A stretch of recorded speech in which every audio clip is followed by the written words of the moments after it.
باسم الآب والابن والروح القدس إله الواحد أمين. أحبائي، ما زلنا في سلسلة آلف الأمثال، وهاخد معاكم آية من سفر الأمثال الإصحاح 21 الآية 4. يقول نص الآية: طموح العينين وانتفاخ القلب، نور الأشرار خطية. طب إيه معنى الآية بقى؟ طموح العينين وانتفاخ القلب، نور الأشرار خطية. الكلام نفسه لما تيجي نحطه جنب بعضه كده طب إيه المعنى طيب؟ أول حاجة نفهم بس لما يقول طموح العينين هي معناها ارتفاع العينين، عشان نبقى بس نقدر نفهم المعنى.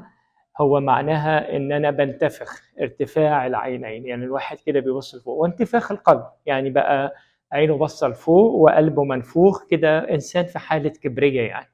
طب ده النص الأولاني بيوصف لنا إنسان إن هو في حالة كبرية، عينه مرفوعة لفوق وقلبه منتفخ، فزي ما بقول لك كده واحد نافخ نفسه على الفاضي، فهو بالظبط كده كبرية يعني. المهم النص الثاني من الآية يقول نور الأشرار خطية.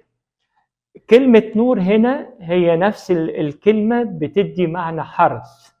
يعني عارف لما الواحد يحرث الأرض، فحرث الأرض دوت بيقول إن ما معناها إن الإنسان المتكبر فكل المحصول اللي هيطلع بيه حرث الأشرار، أو لما يحرث الأرض يعني هيطلع ولا حاجة، هيطلع بخطية، مش حاجة كويسة يعني.